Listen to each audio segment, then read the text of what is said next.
Hello and welcome to another video from Eat, Sleep, Box and Repeat. Today we're joined by Aberdeen's Dean Deadly Sutherland, who's taken on Italy's Michele Esposito tomorrow night at Aberdeen's Beach Ballroom. Dean, thanks for joining us, and how are you doing today? I'm very, very good, Neil. How are you keeping, mate? Yeah, can't complain. Always good to speak to you. Before we get into your fight tomorrow night, last time we spoke, you said you wanted to fight at the Aberdeen Beach Ballroom. Now, less than 4 months later, you're headlining the event. It will be live on Fight Zone. What was it like when you got that news that you'd be headlining the show? Brilliant. Just absolutely delighted, especially having this just been my second fight with Fight Zone and my second title fight as well. Headlining up at my hometown, got near enough a sold out crowd. Got that atmosphere is going to be absolutely electric in the place. It's as a few people have said, it's like the Scottish version of York Hall. It's like great atmosphere like that. So I'm just really looking forward to it, and really grateful that I'll be headlining the show, and just looking forward to walking away with that green strap on Friday night. So before we get into tomorrow night, I'd just like to touch on your last fight just over 3 months ago. It was against Mexican Jose Velasquez. You had an extremely dominant performance. It was a sheer boxing masterclass. We saw fast hands, power. Could you talk a little bit about that night, what the atmosphere was like in Hamilton, and how you assessed your performance? The atmosphere was great in Hamilton. It was a brilliant experience fighting outside in a football venue like that for the first time. Kind of give me a taste of what I'd like to do in the future and fight Pataudry, definitely. So it was good to get that underneath my belt. Fighting a tough Mexican after the lockdown. He'd been active in the lockdown and stuff like that as well. I think he had 6 fights during the period of time that I was inactive.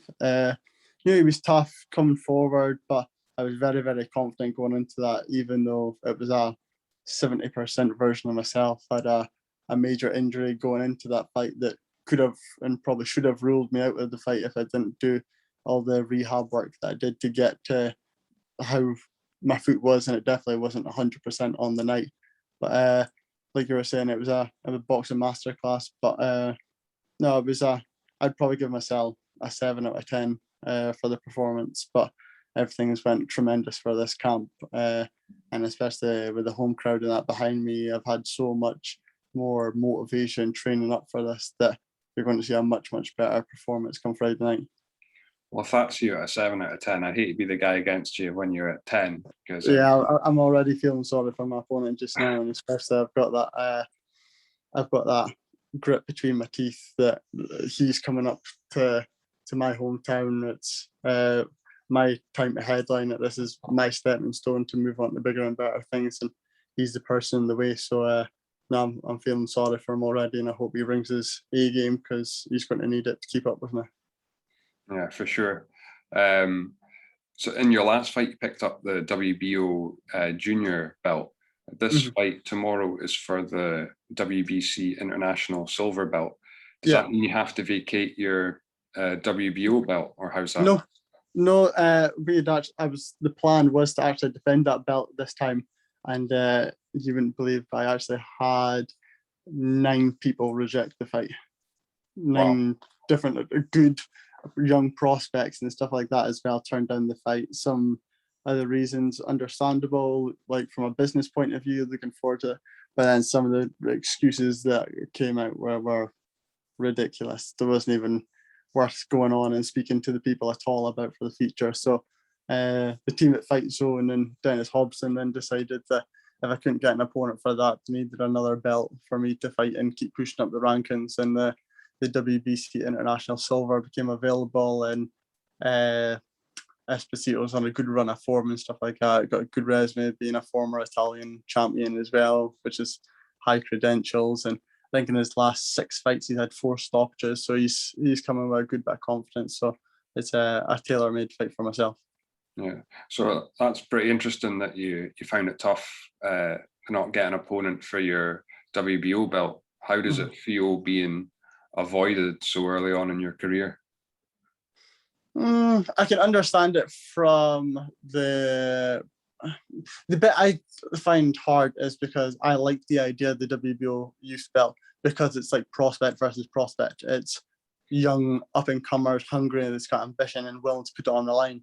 But as you can see, not everybody's got the same mentality as myself. I'm at that stage that it doesn't really matter age or anything like that for me, experience whatsoever. I'm just looking forward to getting in there, fighting, challenging myself, and making sure that I'm being the best version of myself I can be on the night. But a lot of people are trying to obviously pad their record and get themselves up the rankings in a less professional manner, I would probably say. But at the end of the day, you can bring the horse to water, but you can't make it drink. So I'm just looking forward to concentrating on my career and moving forward and collecting more belts and going up every ranking, doesn't matter what ranking it is. Yeah, so tomorrow night, you're up against Michele Esposito. Like you say, former Italian welterweight champion. I think he's 18-4, 6 knockouts. What are you expecting from him tomorrow night? Expecting high guard, fit, tough, come forward, try and outwork me. But if you thought the boxing masterclass that I did to Velasquez was good, just wait till you see the one that I put on Friday night. I think Esposito is good if you let him stand there and you become a punch bag, then anybody can look good doing that. But I think he's got to be chasing shadows all night and walking into big counter punches. And in the 4 defeats that he's had, he's never been stopped. But I'll be looking to try change that on Friday night. Well, especially, coming off a stoppage win last time, that Mexican looked pretty tough. He looked like, he just kept coming forward regardless of the punches you were making him eat. Yeah. So I think the big thing as well is when you look at my record, I've only got the 3 stoppages. But what a lot of people don't know is, like, if you ask anybody about sparring or anything like that, or any of the fights, every single person says that I hit really, like, I dig hard. But what I was making errors doing before is I was trying too hard to throw the big punches. I wasn't balanced correctly. I wasn't doing the weight properly. I was crashing the weight, having to do it really, really hard that way. And it was taking its toll on my performance. But after changing during the lockdown up to the Granite City gym and getting Andrew Usher and Evolved Performance on board for strength, conditioning, nutrition, now you're starting to see the effects of the power that I've got. Like Velasquez, I didn't honestly throw a single heavy punch on Velasquez, and I managed to just systematically break him down with the speed that I've got. But if you ask anybody, if I catch you a single clean shot, doesn't matter if it's in sparring with 16-ounce gloves or with them little 8-ounce gloves, I'm going to hurt you. And I'm just getting into the period of my career that everything's starting to tick together with my balance, doing the weight right, strength conditioning, man strength and stuff like that still coming through as well. So I think you're going to see a lot more stoppages and knockouts coming from me in the very, very near future. Well, no, I can't wait to see your future performance, especially if it's all kind of coming together like that. You're kind of changing your style a bit more, and sounds like the knockouts will be coming our way. Mm-hmm. With the exception of the pandemic, you've been extremely active. Most of your fights were just months apart. Yeah. You got plans for a busy 2022? Yeah, the deal that I have signed with Dennis Hobson is over 3 years, and it's 12 fights over that 3 years. So you will be seeing me every 3 to 4 months for the next few years, going and in big major title fights or defenses and that as well. So you'll have plenty of content to keep up to date with, Neil. Oh, great. Sounds good. We're always happy to talk to you here at Eat, Sleep, Box and Repeat. Is there any added pressure headlining the event tomorrow night, or is this just another fight for you?